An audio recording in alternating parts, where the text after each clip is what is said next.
How's it going, everyone? Julian Gonzalez here. And today we're going to explore now this stuff called Observables and RxJS. This is a advanced topic, especially on asynchronicity, because over the past month, from October, right now we have February. That's, oh my God, 5 months has already passed.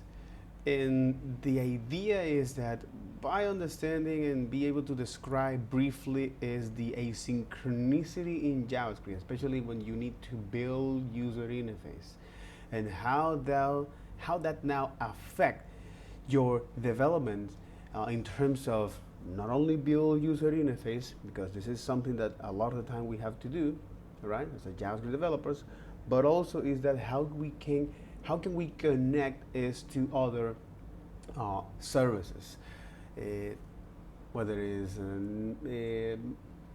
a server or another services, right? PayPal, Stripe, Twilio, you name it. So, because here there is a particular challenge of building now not only the UI develop or this UI applications, as well as how you can provide now maintainability, especially for large code bases for big companies, which is a different video that I already made that. Also, we need to look at how can we deal is with the concurrency in the language, and understand the difference between the parallels and the concurrency, and why now we have this stuff called promises that help us to deal with that. But it's important to understand those inner mechanisms.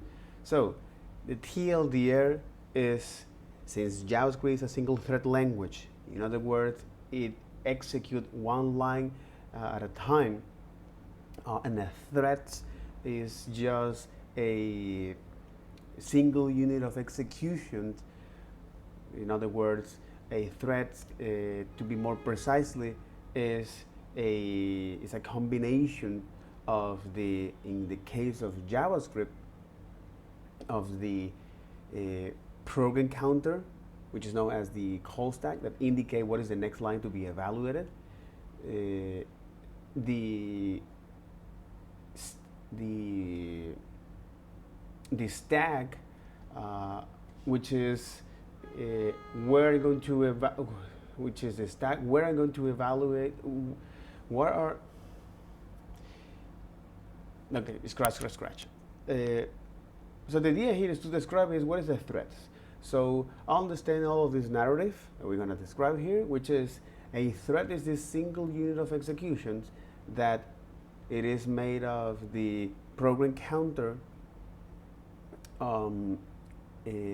the program counter that indicate what is the next line to be executed, and the stack that say, hey, what will be the next function to be called, what is the return address and the local variables, and in the register, how am I going to allocate all of this? So this is just a process.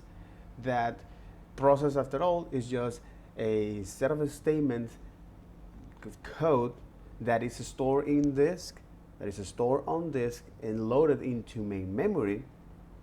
So by the time that the CPU execute that, it create a process. So understand this is useful because now with process, since they have a single address memory, all right,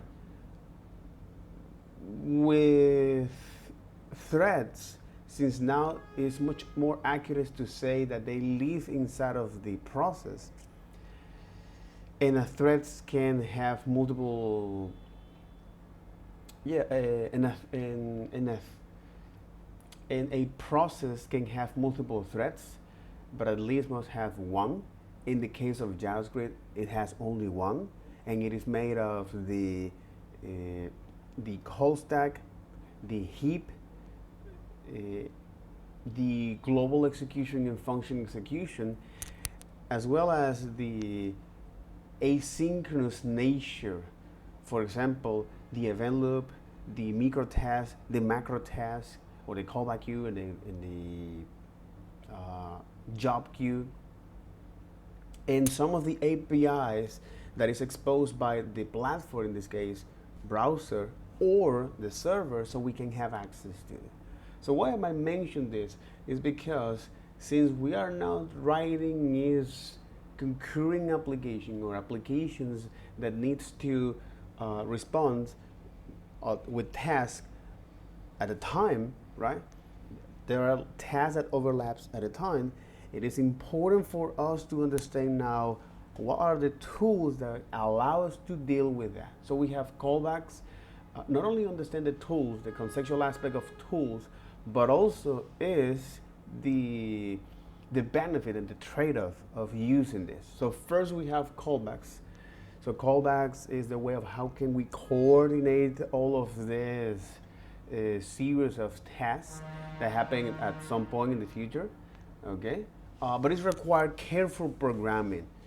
And the problem of that is that it's not reasonable. This is not how brain works when it comes to plan stuff. And it has something called the inversion control.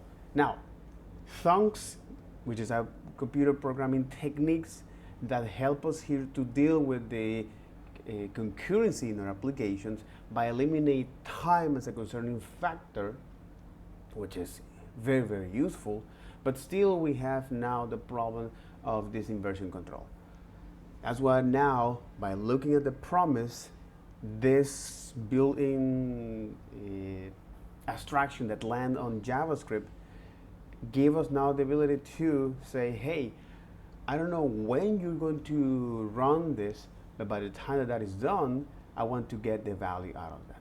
So you can think of the promise as an event listener or a callback manager, where you can subscribe to this abstraction, these objects, and by the time that you get that value, you now pass is a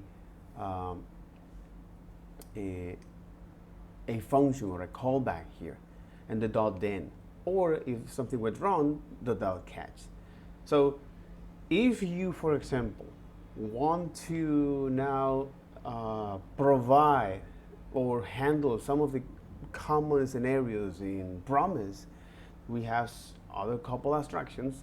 For example, promise.all, promise.settle, and promise.rates, and promise.any, to help us deal with this kind of scenario. So this tool now help us here is to deal with the complexity of waiting for something to be loaded, as well as the coordination.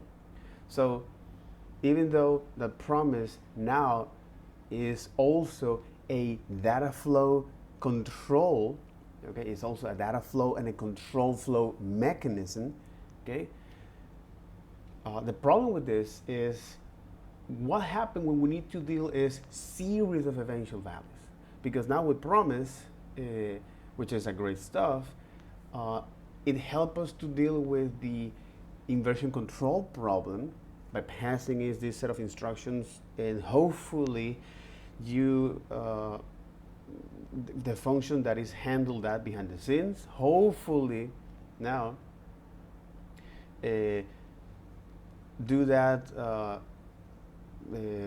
every so do that not too few times, not too often. So not too many times, not too few times, not too early, not too late. Don't lose context and abstract that. So the idea is that now with promise, it solves that because this is a built-in mechanism that lands in JavaScript that comes from a programming language called E, where one of the TC39 members actually developed that abstractions on the that programming language called E, called future values, and here we have something relevant. But again, most of this hard work are already done by these smart folks. Shout out to them, right? Shout out to Mark Milek and all the people that work on that. So we can know. So the only thing that we need to do is to understand this complexity, so you're going to embrace that and understand what are the most common use case for that. So it means that when you're writing your promise, all right, because this doesn't look like your writing is a JavaScript statement, where this is the way of how our brain works. By running is now task one after the other, all right, or evaluating one line after the other. With promise, we don't have that. We have the abstractions that help us to deal with this concurrent data, all right, these eventual values. But when it comes to improve the readability in our code and the reasonability, now we have this stuff called generators. So generators is just a way to, it's a syntactic form to describe is this state machines. So for those who are not familiar with that, this is a way of how you can define series of flow from one state to another, to another, to another, to another, to another, and then descriptively list transactions out. Now, why this is important? You may wonder. Because with generator, as the name suggests, you can create now a flow inside of the generator logic, which is pretty much like a function with an asterisk, okay? And this also acts as a message passaging. So you can not only is pass messages to these functions, but also is yield values. Because generator, at the end of the day, they are now allow us to interrupt the execution of a function, which is something that normal functions doesn't do that. Normal functions have this property called run to completion. Now, the idea of this is not to break the language and bring some chaos to this. It's just to help us to deal with very specific stuff that we need to do. And that is, for example, data that we need to wait for. So the mental model here is we are now going to create flows with the generators that allow us is to wait for that, okay?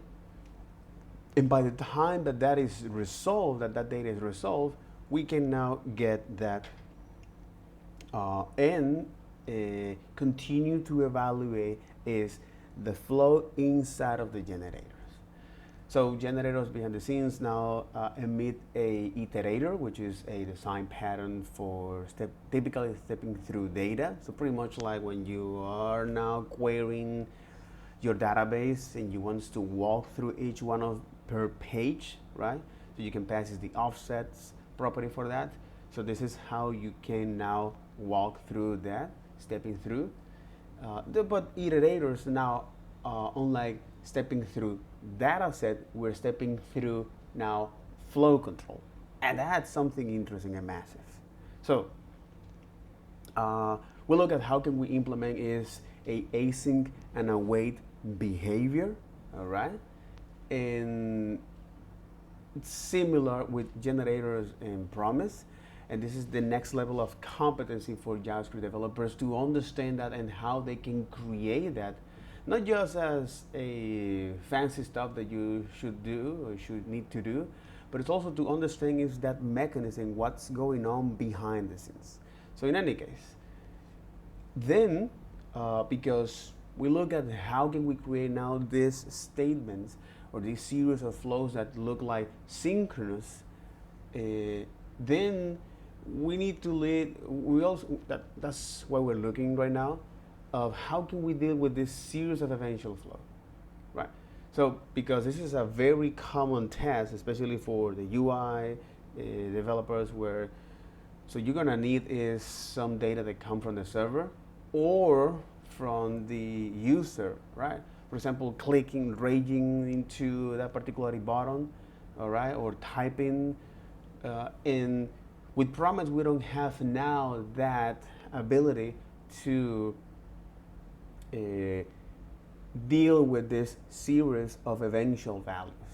So you can think of now as observable, this another pattern that allows us is to deal with these eventual values, and RxJS, which stands for the library, which was developed by SmartFalls and Microsoft.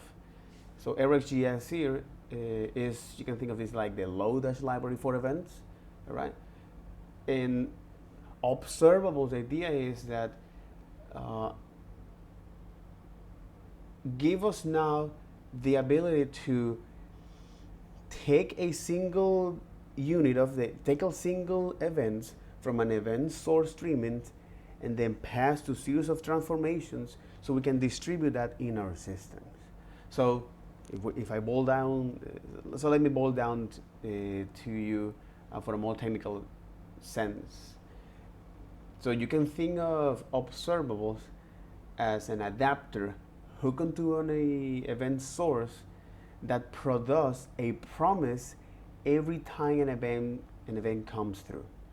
So the point of this is that since we don't have that natively and we need to rely on a library called RxJS, well, the great stuff is with this, now we can use this particular library that help us to handle for example, common use cases, such as, hey, how we're gonna now deal with when the user is raging, clicking here, right? Let's say, hey, let's gonna wait until the user chill a little bit, right? Or if you're receiving a series of streams of data, how you can work with only those that you want to, right? You can think of this like a spreadsheet, when you have now different fields on that. And the first, let's say you have now a C1 with value 10, and then on C2 you have now whatever is on value C1 times 2, and when you hit enter, it actually calculates that for you. And then you can have a cell in a cell C3, the value of, so whatever is on the value C2 add 10, all right? When you hit enter, you get that computed value, which is 30. The idea here is that this series of consecutive steps that you want to apply to these streams of data is something that we want to do, and this is quite an analogy, especially when dealing with this stream of data. Hey, given this series of numbers, for example, I just want to give me is the odd numbers. So with observables and RxJS, we look at how can we create synchronous and asynchronous streams of data, okay?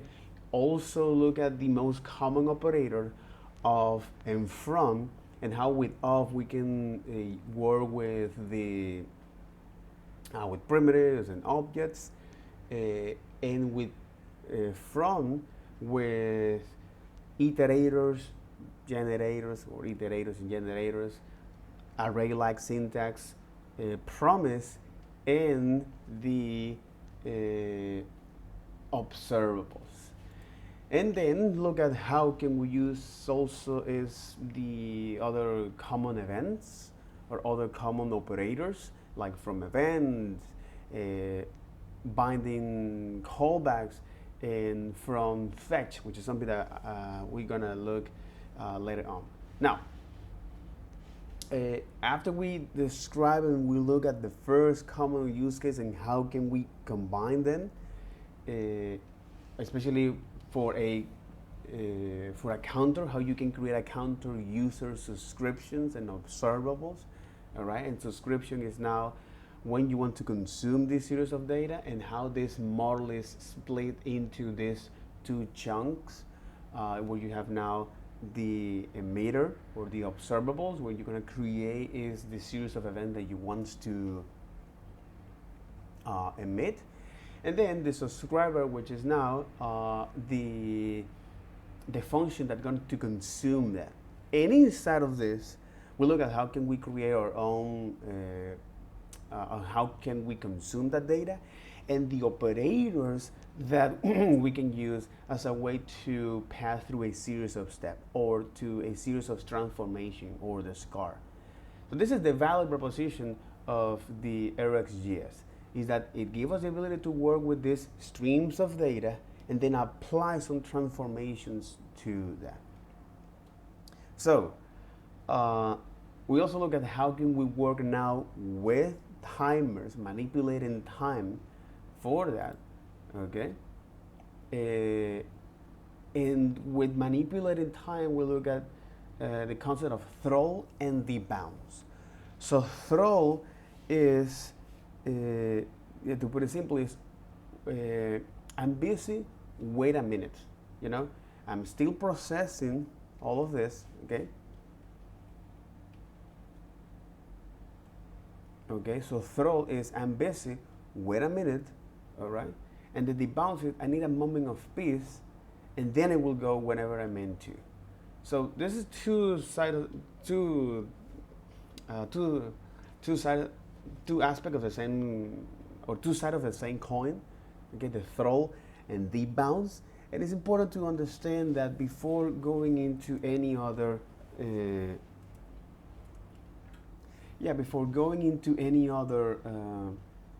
topic here. So yeah, let's get into this.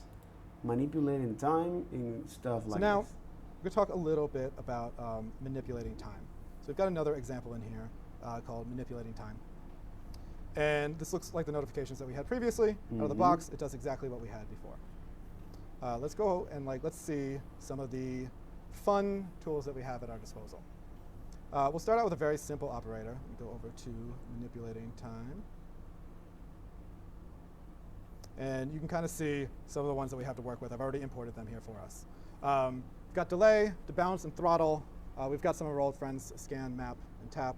But the ones we want to talk about, delay, debounce time, debounce, and throttle. These are ways, as we talked about before, if someone starts rage clicking, maybe we don't want to slam the API, right? Maybe we want to ignore things. A common use case that we might use RxJS for is figuring out, okay, they're typing into an autocomplete, right?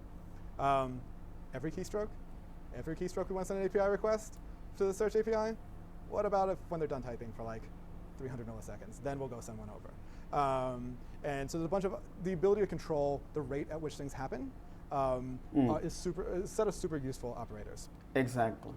The ability to control the rate of stuff.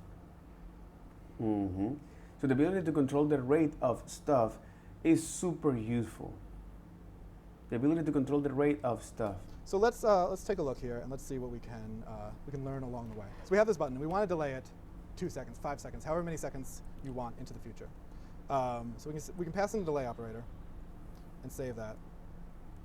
And now I can go ahead, 1 Mississippi, 2 Mississippi, and it shows up. Right now, if I rage click, 1 Mississippi, 2 Mississippi, and here they are. Right? Because it's only delaying them 2 seconds from whenever they start. It's not spacing them out by 2 seconds. Exactly. So with the delay, what it's doing is just spacing them out 2 seconds. Simply delaying them. There's a whole bunch of really interesting ones. There are buffer, which will collect all of them in a certain amount of time and then give you an array of all the things that happened. There's a whole bunch of ones for that probably aren't common enough to make it worth our time in a fundamentals course, but definitely at one point you will have one use case where you need these and they're there for you. But the common ones that we might have is, it'd be cool if we could stop the rage clicking, especially because once you add a delay to anything that's slow, I mean, I wrote this and I want to rage click it when it takes 2 seconds, right? And so what we could do is we could say throttle time 2 seconds. And I'll repeat this a few times because it bears repeating. Throttle time and debounce time are basically two sides of the same coin. Throttle time says let a thing through, and then it says the throttle time is a let things through, ignore things for however long, right? And they ignore things for however long. The throttle time. So let things through, and then ignore things for however long. The bounce time is going to be ignore everything until 2 seconds of quiet have happened. I'm a parent. I relate to this. Until there's 2 seconds of quiet, and then I will do whatever it is, the last thing that was queued up for me to do, right? So throttle time is that let everything pass here, and then I'm gonna do whatever I need to. Whereas, okay, and then the throw time and the bound, it say wait a moment, wait an X amount of wait an X amount of time. So we're going to talk a little bit about, we've dealt with like, so now, I'm going to say bunch of ones for common one. Throttle time and debounce time are basically two sides of the same coin. There's 2 seconds of quiet, and then I will do whatever it is, the last thing that was queued up for me to do, right? So throttle time is, I'm busy, wait a minute.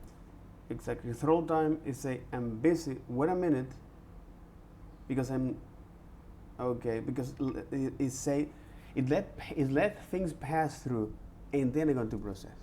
The bounce time is, I need a moment of peace, however many seconds of silence, and then I will go do whatever I meant to do.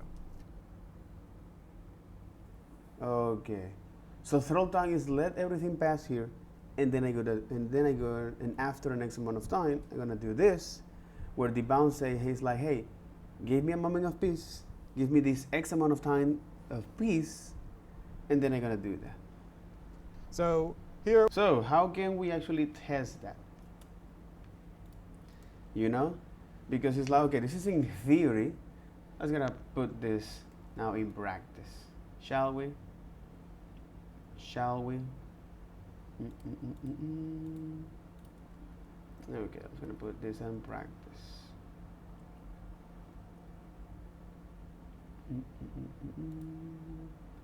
Cursor here. OBS. Finders.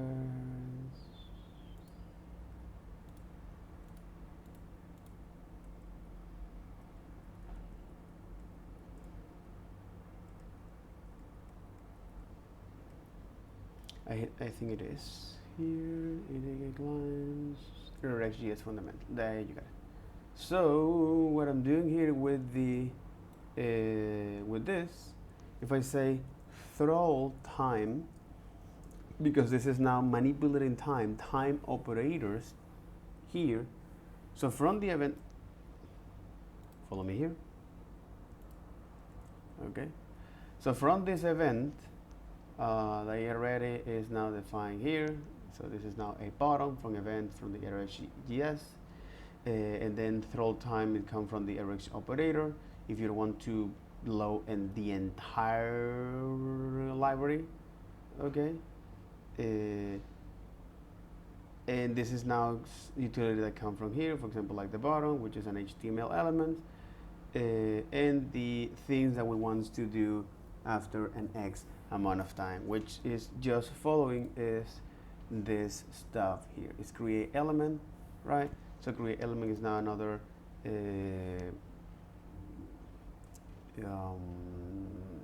function here that what is that is to take that element, so you're gonna create that, right? Otherwise it will be a div by default, and it's gonna check if it has now a class list, all right, which is something that we're supposed to pass through. Okay, if the so array is array in class list. So in other words, if you already have elements, you're gonna add now the class list to that, as well as the class name. If you don't have that, then set the attributes, which is another property here for evaluating is all the, so for iterating through all of the items, for all of the properties or attributes in that HTML, and then set the proper value to that, right? This is what you pass now the attributes, right? With the elements and the attributes, right? And then this is when you're gonna check this one. So if the value is different in a string or a number, then you're going to now stringify this. You're gonna do some inner HTML, which is not that optimal. There are better ways to actually do this kind of stuff. Element inner text followed by the value for like that, right? We have looked at other ways to do this. So instead of using now inner HTML, you can go with the append child. Okay. So you can create now is a class here called pre. You can say create elements, and then on top of inside of that now add the value from that. But in any case, he does this.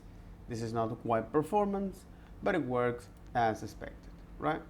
And then it returns now the elements to be mounted here, right? And then on the notification, which is something that I'm assuming that it create only for that, the notification message, like that. That's right. There you got it. This is the element, and it's going to now append that child on this HTML tag, right? The notification message as it is. So far so good, right? So we actually understand that pretty much everything here. It's not that hard. By the way, if we run this by saying npm start, and then we look now at the localhost here, especially of the manipulating time. Go back to this, right? And they say, hey, create a notification in panic bar. So if I click here, let me pass now 2 seconds. So if I click here and understand now the concept of throttling is that I'm gonna let thing pass through, and then is when I'm gonna do this. So in other words, is I'm going to now, after X amount of time, I'm gonna pass this stuff here. So it means that I'm gonna create that, all right, and then something happens. Now, if I right click here, okay, it's going to collect all of this, and only after 2 seconds emit that. Say, hey, okay, that's exactly that. So one of the great things of this is with throw is say, so no matter time, and after 2 seconds, it's going to add. So throw is most of the time what you want when you are dealing with this rage clicking. And okay, her throw time says that it is, I'm busy, wait a moment. So I'm gonna get all of these events, all right, no matter how many times. So I'm gonna get all of these events, and then after the X amount of time, I'm going to do that. And then ignore things for however long. So unlike the debounce, or unlike the debounce time here, where it say, hey, so debounce here say, I need a moment of peace, and then I go, and then I do that, whatever it is. So in other words, is with the bounds, it's say I'm gonna take that. I don't think I already updated that. No, didn't update that. That's what happened. Okay. So with the debound, you say, hey, I'm gonna take that, and after 2 seconds, all right.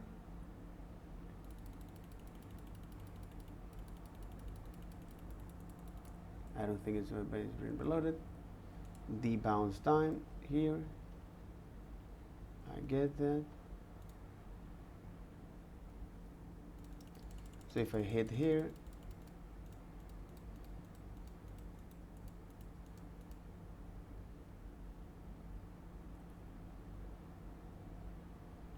debounce time. We can put the delay 2 seconds. Let's just get rid of that. Let's just say throttle time. And so now I can go to town on this. And really, about every 2 seconds, you'll see another one appear. Oh, but you didn't. No, because you. Let's just say throttle time. Exactly. Throttle time. Throttle time. If I save this, okay, and then I do this, Okay, okay. So throw time is that let this path here, and then after an X amount of time, I'm gonna do that. You know, let these things pass through, and then after an amount of time, I'm gonna do this, right? So unlike the throw, where it lets you do that stuff, and then after an X amount of time, I'm gonna pause here and then wait for that. Where the bounce time say, hey, you know what? So the bounce now, so the bounce is gonna wait for that, okay? It's gonna wait for that, and then it's gonna do that. So it's gonna wait that X amount of time from the last button, from the last event. I'm gonna wait X amount of time from the last button, okay, from the last event, and then it's going to now emit something, right? So most of the time what you want is the bounds for that.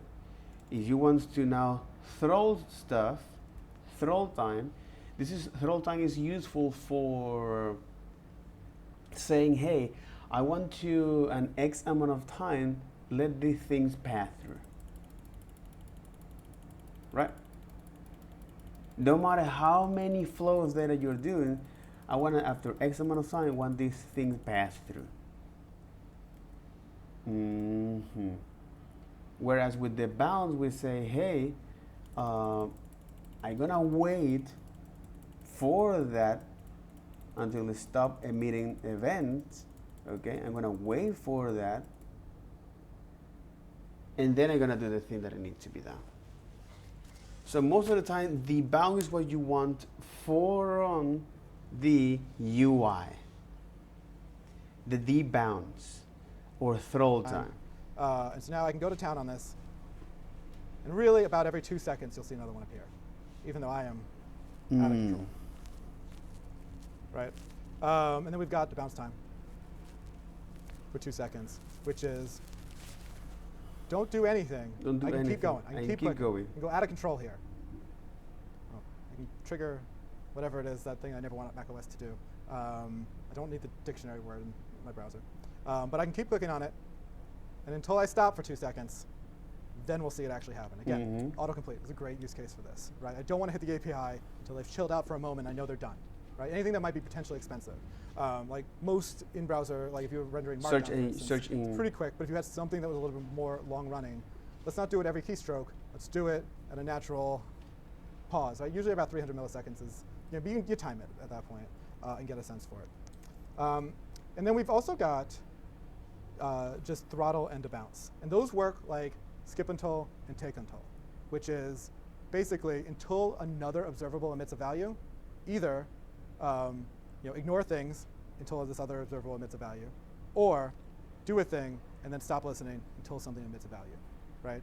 So if you have two things that maybe are dependent, you can then tie them together with just throttle and debounce. Effectively, we'll look how to write throttle time and debounce time in a second, but we also have that panic button on the screen, which is just, I couldn't come up with a better name for a button, to be honest with you. So we'll say panic clicks is from event, panic button, button, click. And so we've got that, and now we could theoretically debounce based on panic clicks. Just so that JavaScript doesn't get angry with me. Let's do it in order. So the bounce. What happens to observable if you don't subscribe to it? What happens if you subscribe to an event? It will never run. Nothing. Nothing happens to observable. If observable exists and no one's around to subscribe to it, then exactly. So you need to. It doesn't really matter. So we don't actually care what this one does in this case. And again, like we'll find ways to kind of batch them and automatically subscribe and unsubscribe in a little bit. But we do know that we need to subscribe to it. Otherwise, it will never emit event. This one actually returns the observable that you need in this case. So here's the observable. It needs a factory functioning in this case, right? Because it's not. So here we have now these two streams of data here. This will basically do what I just threatened to, which is this function will return an observable that debounce will subscribe to. keep hitting it until they hit the panic button. So this function creates an instance, it's a factory function, create an instance of a panic click observable once that emits. Exactly. This instance here, the debounce, create now an instance of the panic click button Will then go ahead subscription. and let it through a button. So this function creates an instance, it's a factory function, create an instance of a panic click observable. Okay, create an instance of the panic click observable. Once that emits, it will then go ahead. So once it emits, it will go ahead to the subscriber and let it through. Throttle this function. So that function is now create an instance. Creates an instance, it's a factory function, create an instance of a panic click observable. Okay, it creates an instance of the panic clicks observable. Once that emits, it will then go ahead and let it through. Throttle will do the opposite.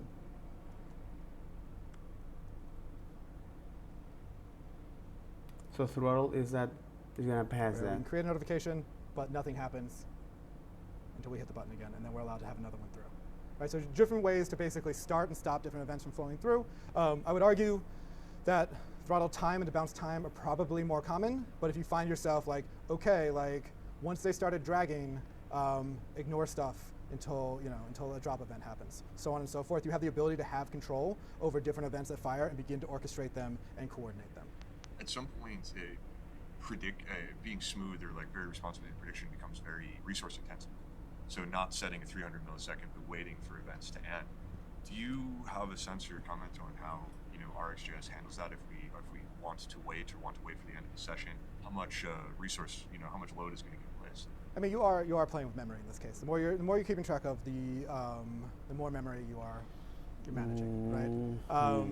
There are ways to basically coordinate between switching between two observables that exist. So later we'll look at exhaust map. So like exhaust map says like, cool, until I'm You done can with say, what I'm hey, doing, I want to ignore create now everything. is the Right, but it panic will kind of orchestrate that and coordinate for you. clicks.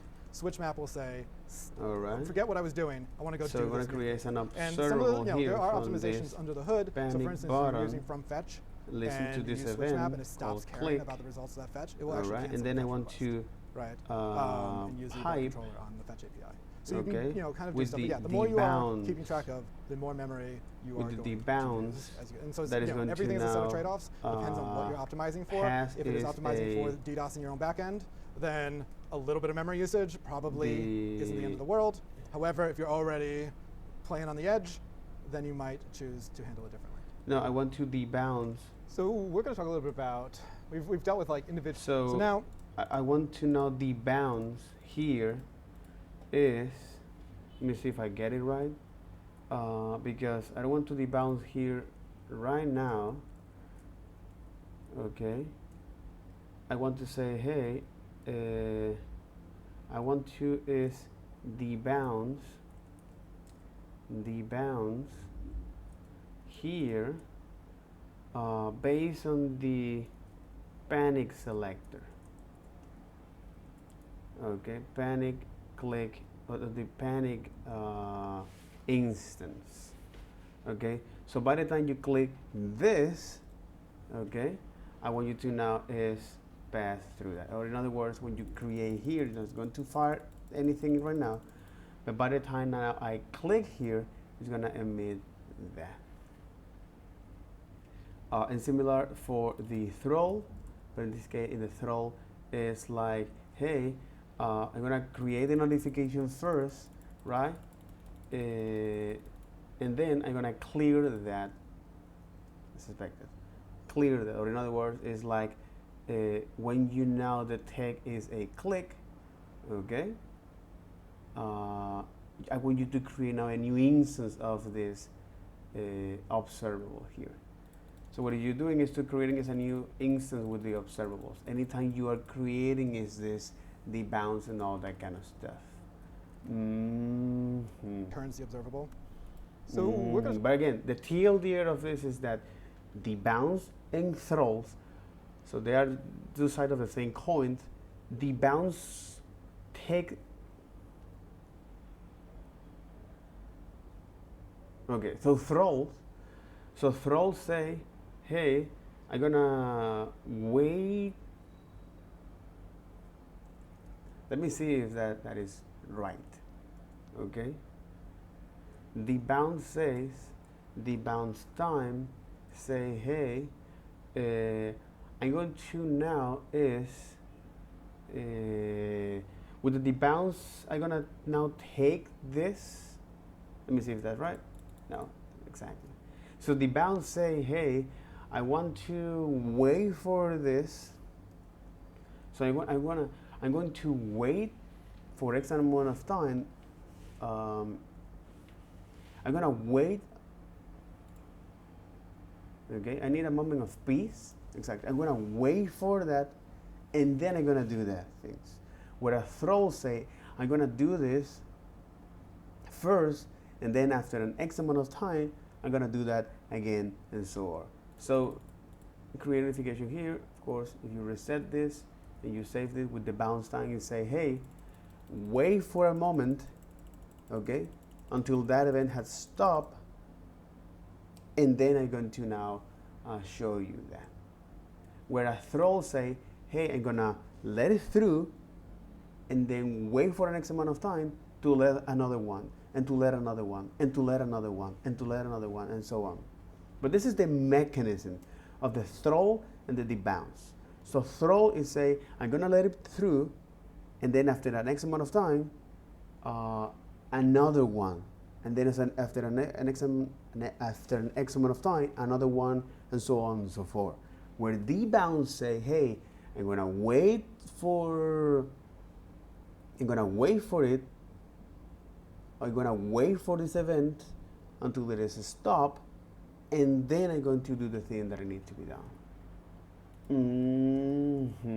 One of them let it through, okay, and then trigger that after that X amount of time, which is throw, all right. So let's throw that after that X amount of time. So throw 2, and the other is this is the throw 2, and the debounce here is like, wait a moment, I'm gonna wait until you chill out, until this event stop emitting, and then I'm gonna take that. They're gonna wait and do whatever I need to. It makes quite a amount. We've dealt with like individual streams. We've even had some observables that will listen to others. But now we're talking about some strategies for kind of combining and merging multiple observables together. A really great example, if you think about that counter that we had before, yeah, we had the interval eventually listen to the start and the stop button, but those are kind of just two sides of the same coin, right? It'd be great if we could simply like create a stream on whether or not they've hit, we should be going or not. We have a version of that here. This is kind of a quick tool that I built. We'll see how to build like a simplified version in a little bit, but a quick tool that I built to kind of visualize a bunch of different observables together, right? And as we kind of merge them. But we're gonna build a little bit together before we use it. Because right now these buttons don't do anything. So I'm gonna kind of get at least the start and the pause working. And this will be a little bit similar to what we eventually we've seen before, and where we'll take it forward as we go along here. Okay, so I've got the start, and let's actually grab the pause button. And they are each individual ones. Now, what if I wanted to merge them together? And maybe start we want to be, yes, you should be running. Pause, no, you should not be running. That seems reasonable, right? So we could theoretically take each one, and we could say .pipe map to. We'll map this one to true, and we'll say .pipe map to, and we'll map that one to false. And now I just want one stream of either the true values or the false values. So let's make a new observable. And that's going to simply use a new kind of creator. We used of, from event. This one's called merge. You can take a lucky guess what it does. It will merge two streams into one. So we'll start with the start. Others. But now we're talking about some strategies for kind of combining and merging multiple observables together. A really great example, if you think about that counter that we had before, yeah, we had the interval eventually listen to the start and the stop button, but those are kind of just two sides of the same coin, right? It'd be great if we could simply like create a stream on whether or not they've hit, we should be going or not. We have a version of that here. This is kind of a quick tool that I built. We'll see how to build like a simplified version in a little bit, but a quick tool that I built to kind of visualize a bunch of different observables together, right? And as we kind of merge them. But we're going to build a little bit together before we use it. Because right now these buttons don't do anything.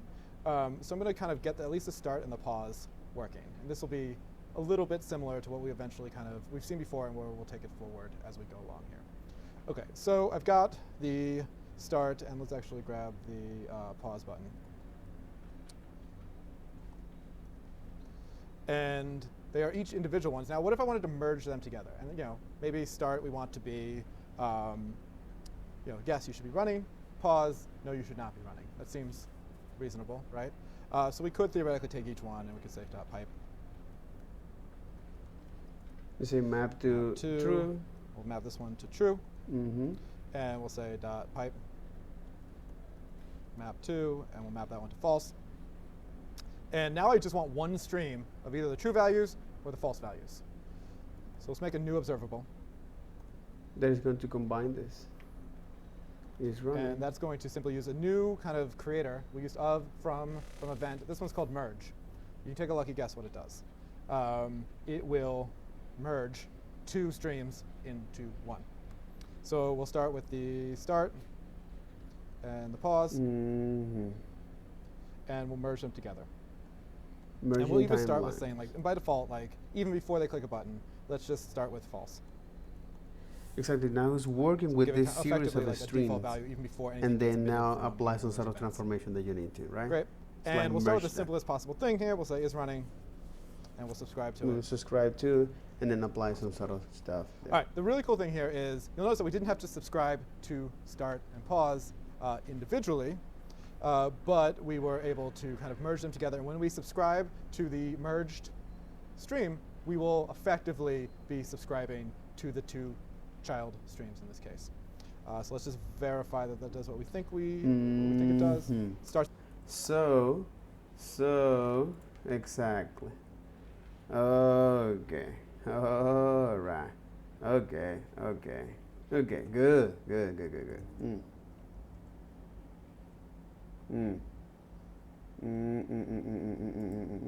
Emergent timelines. Okay. So if we now take a look at this, and then we say panic button manipulating time. Say get status, get diff of the application manipulating script.js of that.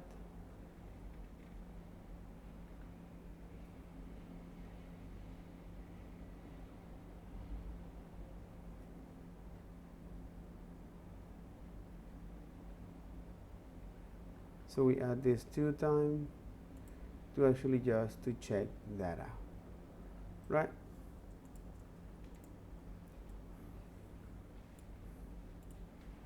Pretty much like this, and with that. Say get add everything here. Git commit with a message of saying is debounce time. Okay. Just like that. So git push origin of the time manipulation makes a lot of sense. So this is now debounce time. And here we say, hey, you know what?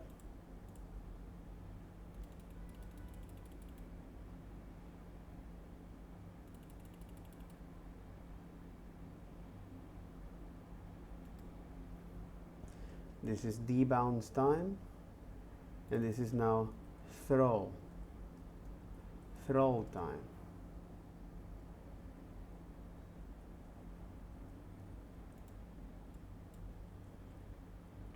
And this is now throw time.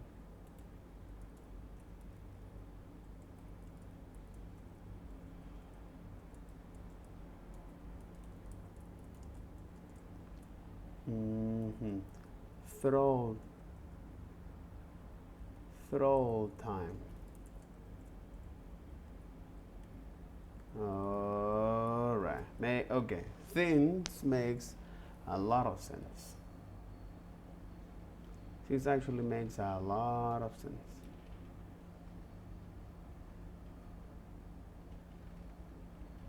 Things actually makes a lot of sense.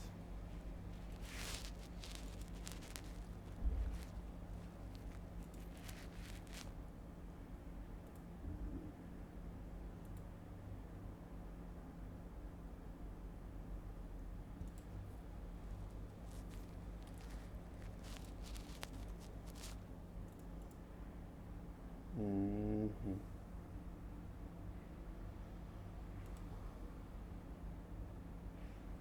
Exactly.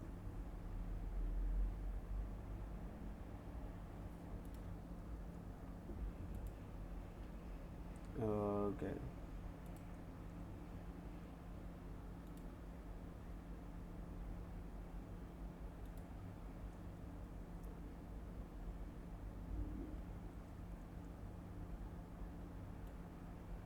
And then the bounds, or you say now the bounds, and passing now the observable here for the panic clicks, where this effectively is going to create now, it's going to wait for that, okay, until now this has been called, right?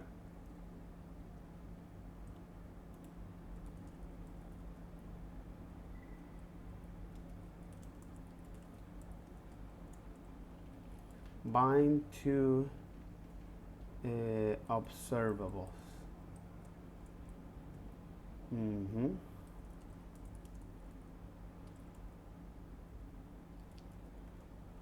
Now, when it comes to actually do this, merging timelines, by saying is merging timelines script, and here is to define the start, the pause, okay, two observables that by the time you create now that is running, is going to now is emit those events. We will effectively be subscribing to the two Mhm. child streams in this case. So now if we say here, this star, right, star, you say from event of the star button, the element, followed by the event that we want to listen, the click. This will be the same.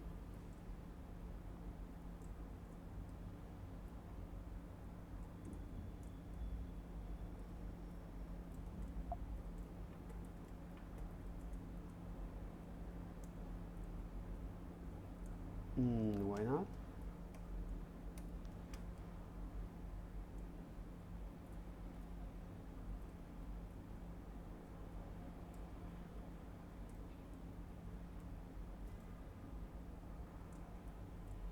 Okay. But here, we want us to say now this will be the end or the pause here. Say pause. I want to now bring is the pause button. Okay. And if I want to merge that, I create now an observable that say, hey, is running. Okay. It's like is running. I can use the merge create observable creator and then merge these two branch here. Say star and then pause here, right?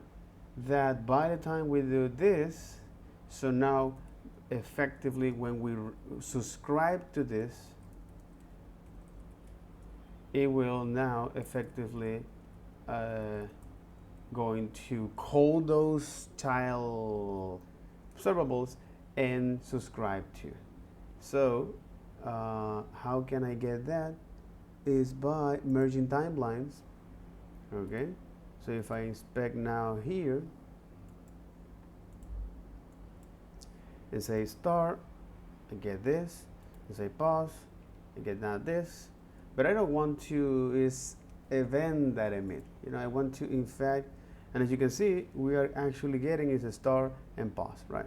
So it's a star, possible pause, so on and so forth, right? But I want to now say, hey, let's go to pipe this to map, okay? Or map to is the operator, map to, let's say true, okay? And then false, right? I want to do the same stuff here for the other one, which is false. So okay, good. Now we can see is this star, true, and false. You know, we can actually keep tracking of this state that we are receiving from. That's good news, bro. So let's just verify that that does what we think we will effectively. Okay, we can say it's like, hey, let's go to start with, say pipe, and say start with some values, say false or true. Say false. So the first of all, when you run this, so the first of all is false. So by the time you have here, you have true, and then pause, and pause. So here you are now so programmatically you are getting this different series of streams of inputs, events from the client. That's something interesting. Be subscribing. Especially if you want to know what is the element that the client the wants to select. Child streams in this case. So let's just verify that that does what we think it does. Starts out with false. It says true, false, true. Great. Everything kind of works. At this point, what we think it does. Starts out with false. It says true, false, true. Great. Everything kind of works. At this point, instead of logging into the console, I have this set status, which is going to manipulate the DOM a little bit. Mm-hmm. Which is a function that is now you can see it starts as paused, it's running, set it's paused, status, it's running, right? Because it's based on what is happening in that case. So set status is basically, we can look at it in the utilities, but it's like, if true, show running in this div. If false, show paused. So we kind of get that functionality out of the box for free. Now, that's merge, and there's a bunch of different ways that we might want to deal with merging two timelines, right? So what we're going to kind of do is play around with visualizing this. You'll see, you can't really see them yet, but there are 3 columns.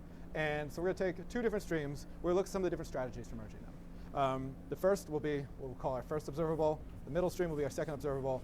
And the third one will be our combined observable in this case. So what happens when we merge them in 2 different formats? We saw merge, but you can imagine all it does is it takes anytime any of the children emit an event, merge shoots that event on through. It's just combining 2 in the simplest, most direct fashion. I have this little helper function called bootstrap, and all that does is in utilities I've got a little bit more complicated observable. We'll see simpler versions of it later that kind of just powers this whole exercise so we can visualize it. So the only thing that I have to do at some point is pass the 3 observables to this bootstrap function. It is not an RxJS thing. It is simply to get this thing up and running. So one of the things I want to do is just create 3 different streams. I do have this helper called label with. Label with is just simply, it's annotating it with the right class name and the label. It's just basically doing it so I can visualize things. Like, it's not part of RxJS. I'm just mapping the value to, it's effectively a version of map2, but I also do the other things I need to make them look the correct colors. So if we flip over and clear this out, you can see I can start it. It runs 1, 2, 3, and then it finishes, right? So these are 3 independent streams. But combined is capable of bigger and better things. Combined. So now here we're gonna see something interesting by creating now these 3 different. So cons. This is actually pretty much the same. No, you can say this. So give me this, right? And then now put it here. Okay. And by creating is now, oops. So by creating is now this will be called is first, second, and combined. So first observable from, okay, so now you want us to create an interval for that. Interesting. There you got it. So let's go to create now an interval here and say, hey, after 1 second, I want to now pipe that and take only the 4 elements here. Say pipe map to, in this case, we're gonna do this. Okay, map label with. This is now the name of the labels you want to identify here. Here they put it now is the label first. Label with first. That's right. And take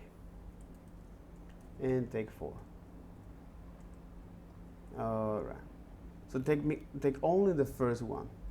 This is pretty much the same for this.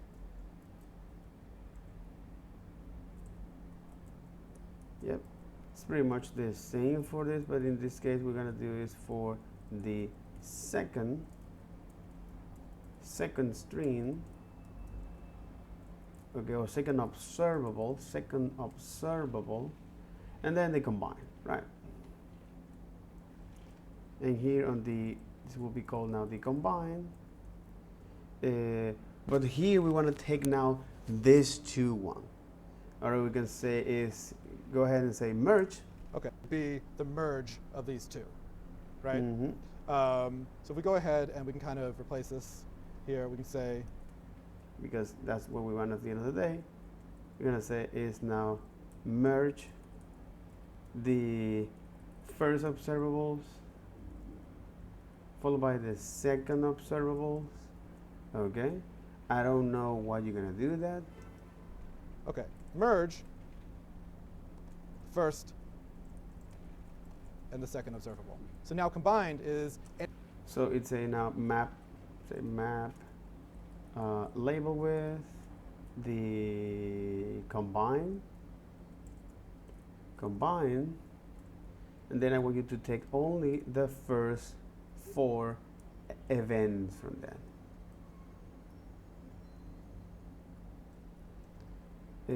Take is only the first 4, right? So now combine here, okay? It's a, hey, I want you to now is, well, this is the method called bootstrap. So bootstrap, that's interesting. You're gonna pass this now the first, second, and the combine. Okay, a very specific function here. First, second, oh my god, is first, second, and they combine. All right. So now that we save this and we go back to here, if we run this, it seems that it's not working.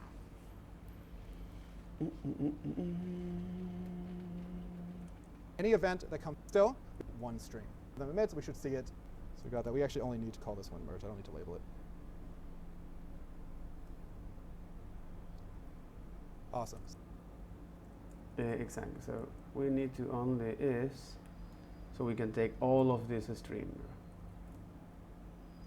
So yeah, interval by here with lab label so on and so forth.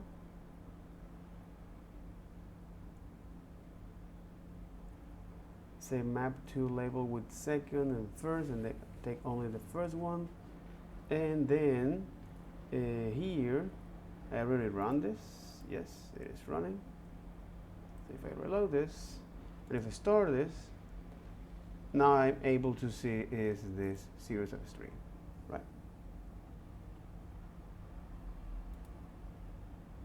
And that's pretty interesting. So if I do this and record this,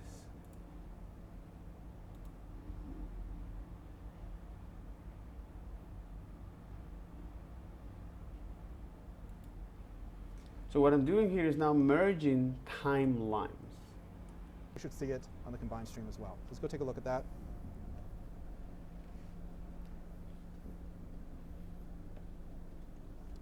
Yeah. What you want. Like, take these two things for our start and our stop button. We don't, like, whenever one of them happens, pass it through to this combined stream. And a lot of times that will solve for the issue that you want. But there are other strategies, and we'll actually see some of these play out later, where you might want to have a little bit more of an opinion on the order, right? So you might want to say, hey, I have these 2 streams, 3 streams, 10 streams, what have you, right? I have these streams. What I want to do is play through all of the first one, then play through the subsequent ones, right? And merge is not going to do that for you. Merge is first come, first serve, right? Whichever one emits is into the merge stream. Concat is going to go ahead and say, like, cool, I want to run through the first one to completion. It's one stream. We'll do everything in the first stream. We'll do everything in the second stream, so on and so forth, right? And you can do some interesting coordination with this, which is like, okay, like I want to do everything I need to show. Yeah, because this is about page, coordination. right? Then I want to do everything I need. Whatever's involved there, I don't care. I want to play through the first scene. I want to do everything for the second scene, everything for the third scene. So we can go ahead and we can just swap this one out for concat. And we'll see that this behaves slightly differently. Now what I want you to notice is it doesn't matter when things get emitted from the second one. The combined stream won't even subscribe to it until it is done with the first one. Okay. Until So it is going- done, We don't get anything from the second stream until then we it finish would- everything on the first stream, and then we begin listening to the second one, right? So merge these 2 streams, but work on them in order. Take the first thing, finish it to with completion. concat here. Okay.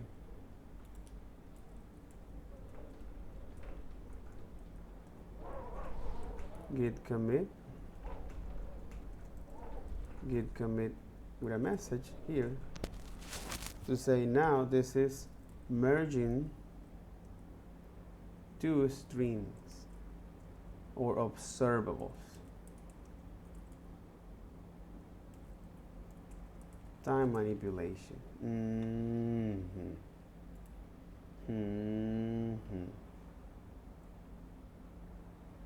And that is this nice little video here.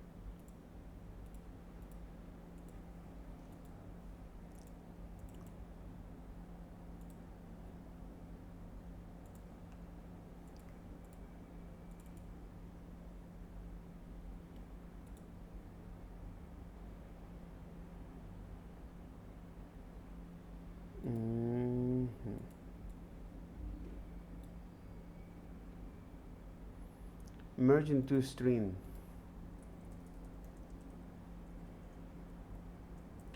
Merging 2 stream with merge. Okay.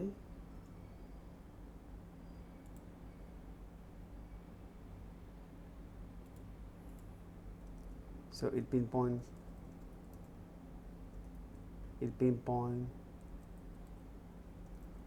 between streams. All right. It pinpoints between streams, merging timelines. Move to the second thing, finish it to completion, so on and so forth. Mhm. We've got another one called race. Anyone have a lucky guess what race does? Whichever First one finishes wins. first. Yep. Right. Well, emits first in this case, right? Like, so it's kind of like promise.race. Promise.race is like, listen, here's a bunch of promises. And the other is Whichever one of you concat. resolves, let's go for it. Race is also similar, where you can be like, cool, here's a whole bunch of observables. Start with whatever one emits first. I don't care. So we'll swap that one out. And let's say that first we're going to have it take 1,500 milliseconds. So if you can kind of see that the second one started first, and like the first one could go on forever. It doesn't care.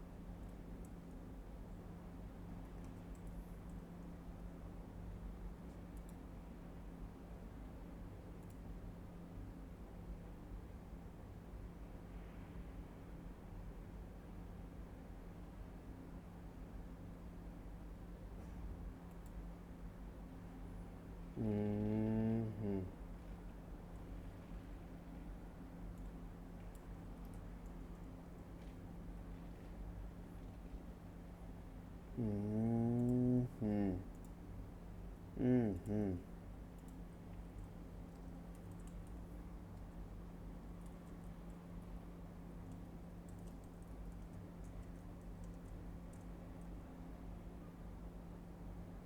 Mm-hmm. Concat.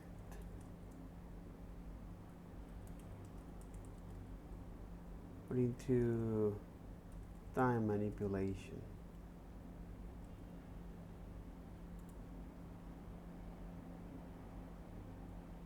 And then with the concat.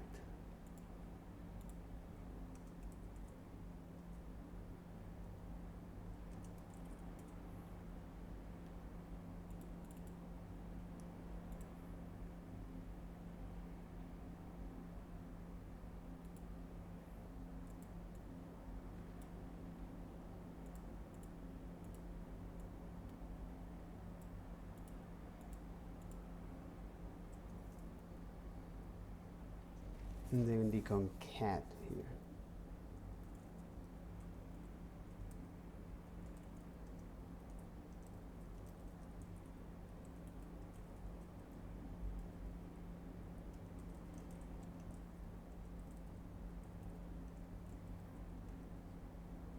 Which add the which subscribe, which consume the observables in order exactly, which consume the observables in order. Mm-hmm. Like the combined one only talks to winners, right? And only doesn't talk to anyone who comes in second place. And so it's a way to say like, okay, if the data has not come back after 2 seconds, well then the loading indicator wins, right? And show the loading indicator, right? You still need to do something with the data, and we'll figure out how to manage that all in a little bit.